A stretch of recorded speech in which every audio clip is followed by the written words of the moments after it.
Seguimos en Negocios Televisión, seguimos mirando a las últimas horas con la resaca de este foro económico mundial en Davos, con un Donald Trump que sigue siendo el protagonista, ahora amenazando a Irán, después de esta semana también marcada por las amenazas en torno a Groenlandia y a la OTAN, y en un día que va a estar marcado por esta reunión en Abu Dhabi, esta reunión trilateral entre Rusia, Ucrania y Estados Unidos. Nosotros vamos a analizar estas cuestiones de la mano de José María Viñals, director del Máster de Relaciones Internacionales del IEB. ¿Qué tal, José María? Muy buenas tardes. Hola, muy buenas tardes. Encantados de tenerte por aquí, con muchos frentes abiertos, con muchos asuntos geopolíticos, con un Donald Trump pues que ha empezado desatado este 2026 y de nuevo con el foco puesto en Oriente Medio. Ya ha pasado Davos y ahora parece que Trump vuelve a poner su foco en Irán. Se habla de varios destructores, de varios buques que están llegando ya a Oriente Medio, y el propio Trump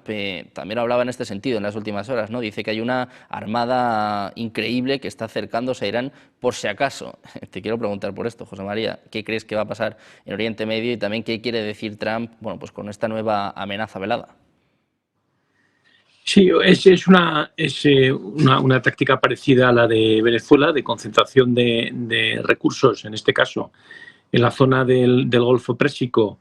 y haciendo uso de la quinta flota, que está estacionada en los países ribereños del Golfo, para poner presión a las autoridades iraníes, como hizo en su día al propio presidente Maduro. Hace unos días, cuando las manifestaciones estaban en su apogeo, el presidente Trump no tenía suficiente logística, suficientes recursos, suficiente concentración en la zona para poder llevar a cabo las amenazas que le hizo al régimen iraní. Ahora esa posible intervención podría darse por esa relocación de lo que son esos buques que irían desde el Pacífico y desde otras zonas donde hasta ahora han estado concentradas, recibiendo apoyo de la séptima flota o incluso de la sexta flota, que está estacionada en el mar Mediterráneo. Bueno, pues con el foco puesto en Irán, en estas amenazas de Donald Trump, hablábamos un poco de las similitudes con Venezuela. En las últimas horas, en los últimos días, también ha hablado precisamente sobre esto, sobre derrocar a Ali Khamenei. ¿Qué opciones hay de que esto suceda? ¿Cómo tendría que ser un ataque pues para conseguir un cambio de régimen en Irán? Bueno, tendría que haber un apoyo fundamental de lo que es la calle y de lo que son las masas y la población en Irán. Sí que es verdad que hemos visto a cientos de miles de manifestantes en distintas ciudades de Irán, pero en el país persa viven casi 90 millones de personas. La inmensa mayoría de ellas son hijos de la revolución, es decir, nacieron con posterioridad al triunfo de la revolución islámica en el 79 y por lo tanto no han conocido otra cosa. Es verdad que en determinadas zonas, como es el norte de Teherán, donde están un poco los barrios y las clases más acomodadas, ahí siempre, y lo vimos ya en las manifestaciones del 2009 y las que luego han ido sucediendo, ha habido un apoyo muy importante a cualquier disidencia y a cualquier manifestación en contra del régimen. El régimen tiene un control férreo sobre lo que son las instituciones, la judicatura, por supuesto, y luego todo el sistema militar que depende del gobierno, pero también recordemos que la Guardia Revolucionaria y el SEPA cuentan con sus propios recursos, con sus propias tropas, con sus propias unidades. Algunas de ellas se parecen a esos grupos armados que vimos en Venezuela, ¿no? Motoristas con Kalashnikovs, que serían un poco los basillís, ¿no? que van por las calles con normalmente una moto con un conductor y luego otra persona que puede ir armada detrás, y que se dedican a intervenir en las manifestaciones. Y luego, desde el punto de vista de control fronterizo, de control también de la población, pues existen otras unidades que dependen directamente del líder, están fuertemente ideologizadas y pues han tenido derechos y han tenido una serie de favores o de favoritismos comparado con el resto de la población, que les ha hecho tener más poder y también una mayor lealtad. Los países de la zona están preocupados porque Irán sí que ha demostrado tener esa capacidad de poder enviar misiles a 2.000 kilómetros, como vimos en la guerra de los 12 días entre Israel e Irán, y por lo tanto pues podría perjudicar o podría atentar contra lo que son las refinerías saudíes o contra países del Golfo aliados de Estados Unidos, donde hay tropa americana, como Qatar o como Emiratos Árabes o como Kuwait, ¿no? Y recordemos que hay infraestructuras que están muy expuestas y que pues bueno, impactos de este tipo pues podrían crear importantes catástrofes naturales y dañar la industria del petróleo o incluso de los oleoductos y otras industrias básicas que hay en la zona. Por lo tanto, sí que es verdad que hace unos días el presidente Trump primero no tenía esa capacidad para actuar como él quería, porque estaba centrado en otros temas, concretamente en Venezuela, y tampoco tenía el apoyo de los países del entorno, que son los que sufrirían las consecuencias directas de este tipo de intervención. La fuerza en la calle, lo que nos han demostrado las manifestaciones en Irán desde el 2009, es que no es suficiente. Tiene que haber un apoyo exterior y tiene que haber y ese apoyo tiene que ser un apoyo sin fisuras y un apoyo que realmente sea efectivo a la hora de decapitar lo que es el régimen. Y bueno, y hasta ahora pues obviamente no ha funcionado. Entonces, bueno, pues veamos un poco lo que puede pasar en los próximos días, pero quizá esta actuación de Trump o estas manifestaciones de Trump y estas acciones de concentrar recursos en la zona no son tanto o van encaminadas a una acción de decapitar el régimen o de tomar presos al presidente de gobierno o al líder, sino que a lo mejor irían más encaminadas a lo que es apaciguar la represión contra los detenidos en las manifestaciones. Por lo tanto, pues bueno, no parece que habría una intervención directa. También es verdad que en el caso de Irán, China y Rusia son potencias que están mucho más cerca de Irán y sí que existen unas relaciones comerciales intensas con ambos países, y no olvidemos que Irán ha sido un aliado clave en la guerra de Ucrania y que gran parte de los drones y de la tecnología y de la fabricación de los drones pues ha sido una ayuda que ha prestado el régimen islámico.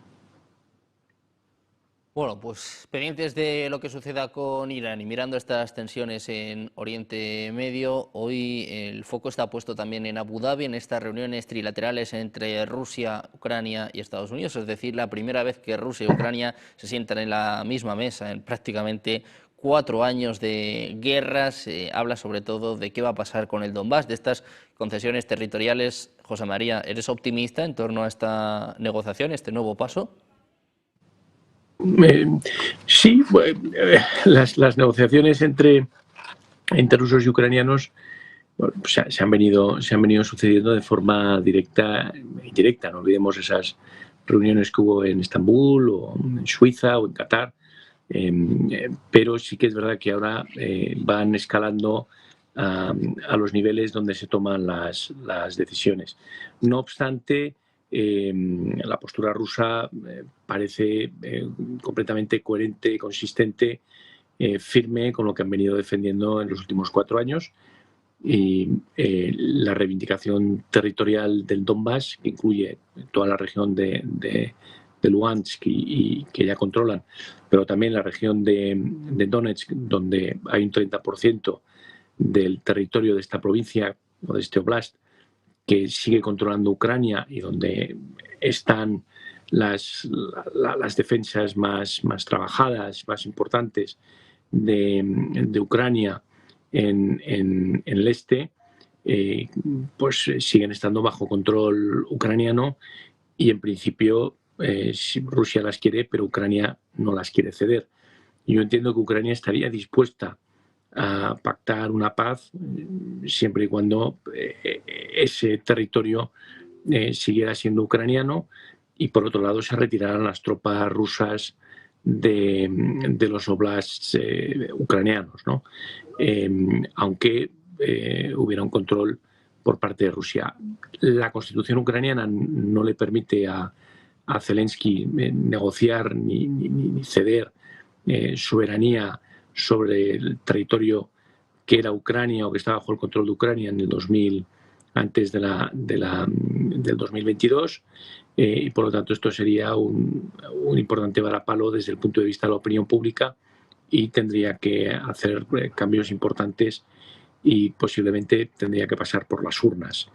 Y por otro lado, Rusia no parece dispuesta a ceder, lo cual la pone en una ventaja desde el punto de vista de la negociación. Pues es importante y el gesto en política internacional y en la diplomacia lo es todo, y el hecho de que ya estén hablando el presidente Putin con Trump, Zelensky con Trump, de forma trilateral entre ellos, es un paso importante. Sin embargo, pues parece que todavía quedan muchos recovecos y quedan muchas cuestiones que acordar, y luego habrá que ver también los europeos, la posición europea, y habrá que ver también cómo se va a garantizar esa paz, y tendremos que ver también cómo quedan las sanciones, si se mantienen las sanciones y se van levantando poco a poco en función del cumplimiento de un posible acuerdo de paz, o si directamente pues se quiere hacer un gesto y levantar un paquete importante de las sanciones. No obstante, la postura europea es y ha sido, desde las instituciones nos lo recuerdan cada semana en los discursos parlamentarios y en las manifestaciones de la presidenta von der Leyen y de otros altos cargos, es que no se cuenta con Rusia y se quiere vivir de espaldas a Rusia, sobre todo en lo que tiene que ver con la energía. Entonces, bueno, por ahí no ha habido ningún cambio por ahora y veamos hasta qué punto el presidente Trump puede intentar buscar esos puntos de acuerdo entre el Kremlin y el gobierno de Zelensky. Bueno, pues Estados Unidos, que sigue intentando mediar, que sigue intentando solucionar esta guerra, que como decimos está a punto de entrar, desgraciadamente, en su cuarto año, con el foco puesto en Rusia. Te quiero preguntar también, bueno, pues por esta resaca del foro de Davos, sobre todo, bueno, estas amenazas en torno a Groenlandia, a los líderes europeos, con un Trump que cada vez se distancia más de la OTAN, también de la ONU, con esta Junta de Paz que presentaba precisamente en el día de ayer. Bueno, ¿cómo ves estos acontecimientos, ¿no? Estas tensiones entre Estados Unidos y Europa, una relación que parece que no va a ser igual?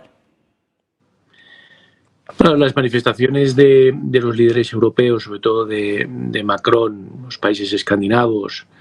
la propia Dinamarca, por supuesto, ¿no? Pues han sido declaraciones que no han tenido precedentes porque Estados Unidos siempre ha sido el aliado fundamental en la defensa de Europa y el aliado económico también fundamental desde la Segunda Guerra Mundial. Además, Dinamarca, al igual que otros países escandinavos, toda la población, un porcentaje altísimo, por no decir toda la población, habla inglés de forma avanzada, ¿no? Y fluida, y además son países que tradicionalmente se han considerado muy proanglosajones y muy proamericanos. Groenlandia pasa por la seguridad nacional norteamericana. Hay, por supuesto, otros intereses que van más allá de la seguridad nacional, que están ocultos en el hielo bajo capas de gran espesor en el hielo, y luego lo que son las rutas árticas, que con el cambio climático cada vez van a ser más importante. Es posible que Trump, haciendo gala de sus virtudes y de sus un poco técnicas de negociación, haya